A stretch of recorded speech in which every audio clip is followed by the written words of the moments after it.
Setelah Said Didu, giliran Najwa Shihab bakal dipolisikan. Ditulis oleh Nia Alif.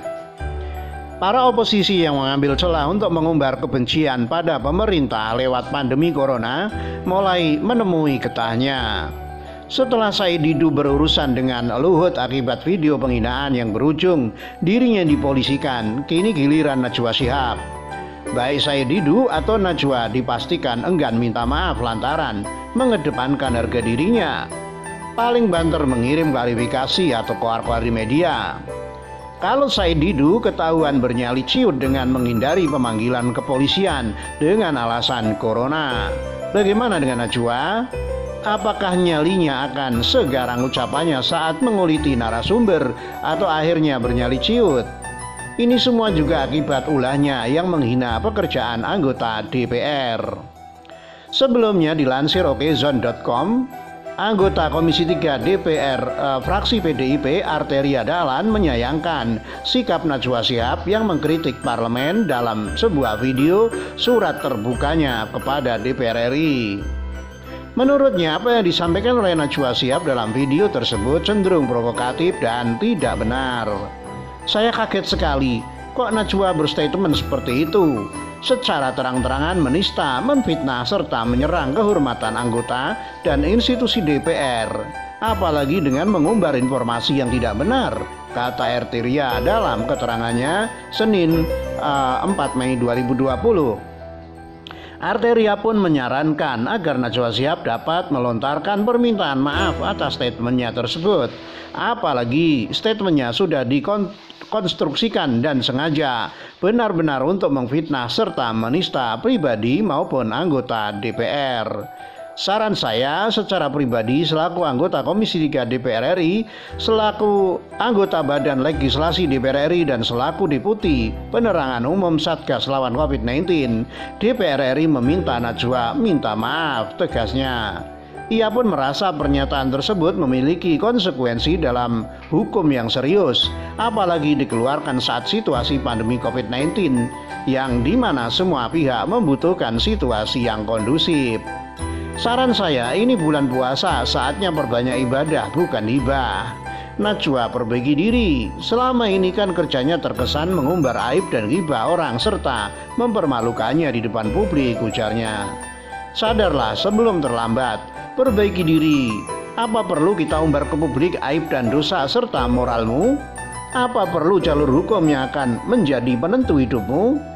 Di mana keindonesiaanmu menebar pesan hoax dan cenderung provokatif di saat negara sedang membangun kebersamaan dan rasa persatuan di dalam menghadapi pandemi COVID-19, tandas Arteria. Ancaman Arteria Dahlan ini bisa berujung serius seperti saat staf Luhut meminta Said Didu meminta maaf secara terbuka. Sepertinya sama seperti Eyang Didu. Najwa akan gengsi kalau harus minta maaf dan berujung video dirinya dilaporkan ke polisi. Beberapa kader Gerindra seperti Sufmi Dasko dan Andri Rosiade juga bereaksi keras terhadap pernyataan Najwa. Dalam videonya Najwa menyebut DPR kita lebih mengurusi pembahasan RUU ketimbang mengurusi corona. Berbeda dengan DPR di negara lain. Menurut Sufmi Dasko, tugas dan kewenangan DPR sebagai lembaga legislatif memang untuk merumuskan undang-undang.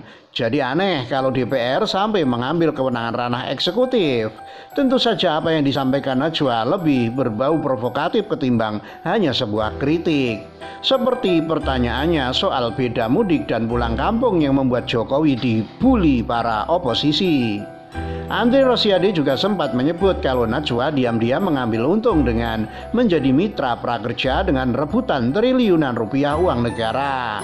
Harusnya Najwa bisa berdonasi dari keuntungan sebagai mitra prakerja, alih-alih berpikir sok suci dan menghakimi sana-sini. Seperti peribahasa, sepandai-pandainya tupai melompat akhirnya jatuh juga. Setelah Said Didu terjatuh karena bersinggungan dengan Luhut, akan ada saatnya Najwa jatuh bukan karena ia menghina Jokowi maupun pemerintah, tapi karena sikapnya menyerang DPR. Miris sebenarnya di tengah bulan puasa apalagi pandemi corona. seperti saat ini masih saja ada umbaran kebencian. Kenapa para oposisi tak mau menahan diri dan mendukung pemerintah alih-alih membuat provokasi? Sama seperti geng Cikeas yang kemarin heboh di media sosial karena permintaan lockdown yang secara politis dimaksudkan untuk menyindir pemerintah.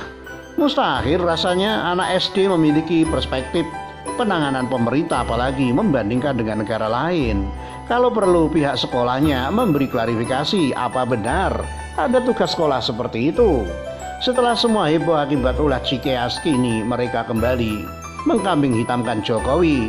Semoga karena orang baik yang dizolimi segera sampai pada mereka.